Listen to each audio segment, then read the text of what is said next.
Résistantes, résistants, bonjour. Vous aurez un journal des résistants en avance de 24 heures cette semaine parce que l'actualité le rend nécessaire, puisque la marche prévue contre le fascisme islamiste le 10 novembre serait en passe d'être interdite selon certaines sources préfectorales. Cela pose de graves questions puisque en France, cela veut dire qu'on met sur le même plan des islamistes qui manifestent et que l'on interdit parce qu'ils pratiquent des débordements, ils pratiquent des violences, et une marche de gens légalistes, de gens pacifiques qui se battent pour que la loi et la légalité, justement, continuent d'être la priorité en France. Est-ce que c'est nous qui avons sodomisé et torturé l'ambassadeur des États-Unis ? Est-ce que c'est nous qui avons tout cassé? Est-ce que c'est nous qui menaçons? Non. Et néanmoins, ce serait nous qui serions interdits sous prétexte de risque de troubles à l'ordre public. Il faut sans doute entendre par ces risques de troubles à l'ordre public le fait que d'autres en face, à savoir les islamistes, risqueraient de protester devant notre marche et de créer, eux, des troubles. On en serait donc, si la décision est bien sûr confirmée, on en serait donc arrivé à un point absolument incroyable, à savoir que ceux qui manifestent pour que la paix règne sont interdits à cause de ceux qui risquent de manifester de la violence et ne sont pas d'accord avec eux. On a eu le même raisonnement lors de l'interdiction de l'apéro saucisson pinard du 18 juin 2010, quand on nous a dit qu'il y avait des risques de troubles à l'ordre public dans le quartier de la Goutte d'Or, quartier musulman, et que manger du saucisson et boire du pinard dans un quartier musulman, ce serait de la provocation qui risquerait de déchaîner l'ire d'un certain nombre de musulmans. Et là, on se retrouve dans le même cas de figure, et c'est très inquiétant, parce que ça veut dire que la loi islamiste est en train d'imposer sa loi des reins sur tout le monde, et notamment sur la liberté d'expression et sur les lois françaises. J'avais prévu aujourd'hui, pour ce journal des résistants, de rappeler ce qu'est le fascisme islamiste et ce qui justifie cette marche du 10 novembre. Je vais en profiter. Le fascisme, d'abord, a une origine historique qui est liée au régime de Mussolini. Ses caractéristiques sont nombreuses, mais on pourrait quand même en donner quelques-unes qui sont, à mon avis, très représentatives et qui montrent bien les rapports qu'il y a entre le fascisme et l'islamisme. C'est d'abord, bien sûr, le refus de la démocratie. C'est le refus de l'égalité, et notamment un statut très particulier pour la femme, considérée comme une bonne reproductrice, une mère, et qui n'aurait pas droit vraiment à quelque autre statut que ce soit. C'est bien sûr le refus des différences, notamment, on se rappellera, la chasse des homosexuels qui étaient déportés sous Mussolini. C'est bien sûr la suppression de la liberté et de la première d'entre elles, la liberté d'expression, avec la censure, avec les emprisonnements, avec le contrôle politique de la société par les médias notamment. Rappelez-vous, Radio Paris ment en France, rappelez-vous aussi tout simplement l'importance de la propagande mussolinienne à la radio d'État en Italie pendant la période mussolinienne. C'est aussi bien sûr le nationalisme. Je vous renvoie au superbe film d'Ettore Scola, Une journée particulière, qui montre parfaitement ce qu'était la société italienne de l'époque.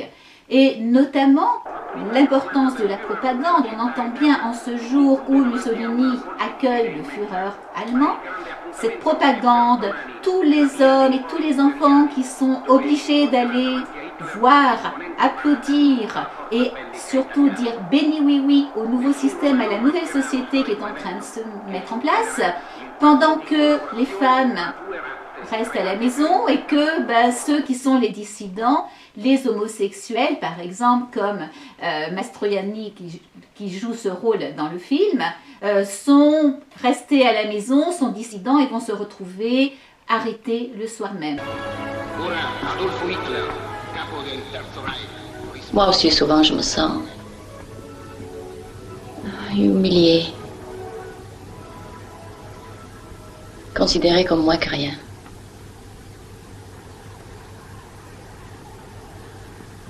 Mon mari ne me parle pas. Il donne des ordres. Le jour et la nuit. Depuis le jour de nos fiançailles, nous n'avons plus jamais ri ensemble.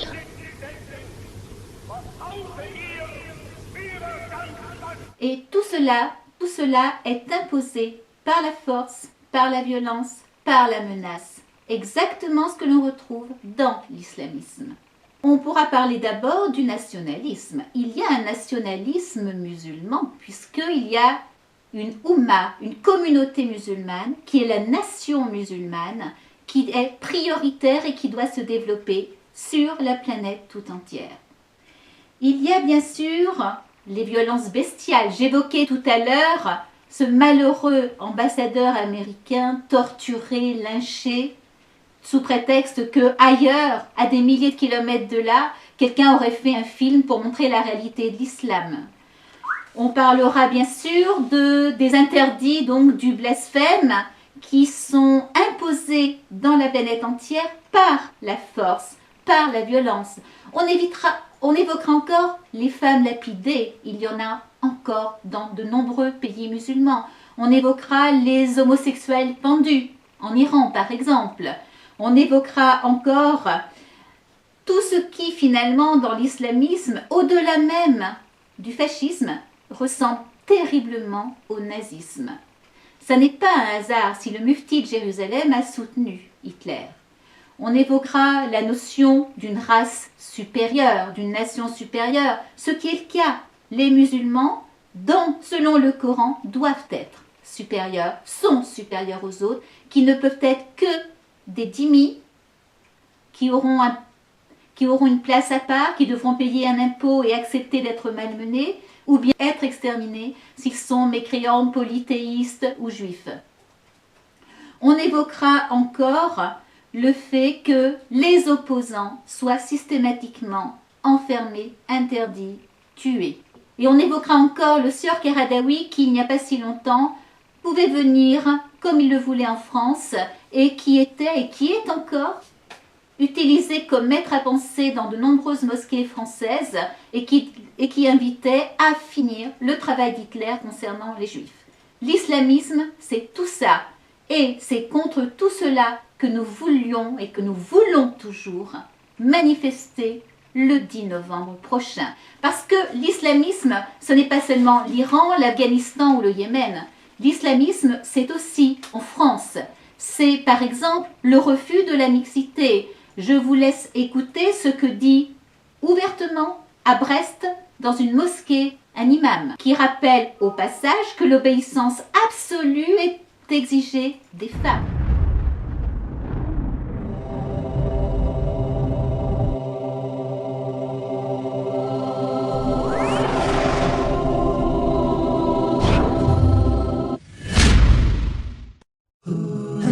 Allah interdit la mixité ici qui pousse à désobéir à Allah Azza wa Jal, accompagné de choses mauvaises, de désobéissance, de transgression. Allah Azza wa Jal interdit à toutes les cœurs les plus purs, les compagnons et les femmes du prophète. Donc si eux qui ont les cœurs les plus purs, c'est valable pour eux, ils ne doivent parler que derrière un voile, que d'isolement. Bien sûr là on parle du fait que l'homme rentre dans une mixité interdite, parce qu'il y a une mixité qui est certes permise. À titre d'exemple, un homme sort de chez lui et il marche dans la rue et il peut avoir des femmes. Il peut avoir des hommes, laquelle ce n'est pas une mixité ici ambiguë, c'est-à-dire c'est une mixité très rapprochée qui fait que l'homme doit désobéir ou sera obligé de désobéir à Allah Azza wa Jal. Toucher la femme, étrangère bien sûr je parle, ou alors ici pousser ou bousculer comme dans certains marchés une femme qui est étrangère, ou bien ici cette mixité n'est pas accompagnée bien sûr ici de choses illicites comme le fait que les femmes sont exhibées, se sont embellies et vont dans un endroit pour attirer la majeure partie ou dans la majeure partie des cas, on trouve une mixité qui est bien sûr interdite en islam.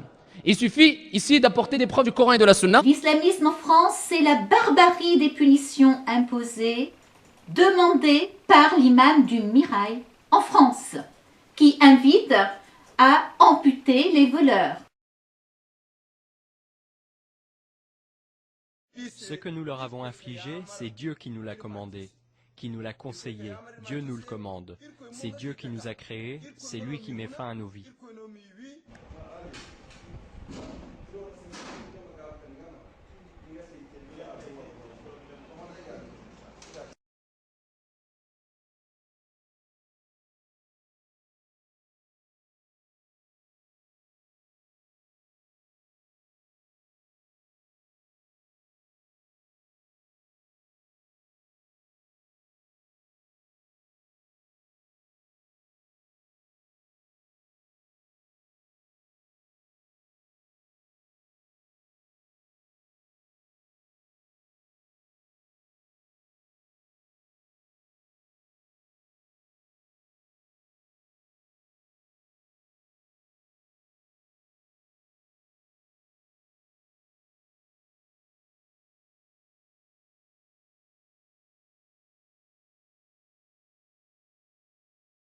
Le prophète sallallahu alayhi wa sallam, quand on est venu lui demander d'intervenir dans l'un des hadd, dans l'une des limites qu'Allah a fixées, une femme mécoise est venue à Madina et elle a volé sur le marché.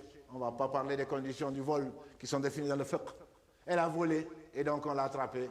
Elle n'était donc pas dans le besoin et l'affaire était donc étalée, elle n'était pas cachée et donc elle était plutôt cachée et elle a pris ce qui ne lui appartenait pas. On est venu lui appliquer la loi d'Allah subhanahu wa ta'ala. Il n'y a pas de loi plus sage, il n'y a pas de loi plus juste. Celui qui en doute, qui revoit sa foi, à moins qu'il sorte de l'islam. Ils sont venus, ils sont réunis, qui donc? L'islamisme, c'est les cris de mort aux juifs en plein Paris.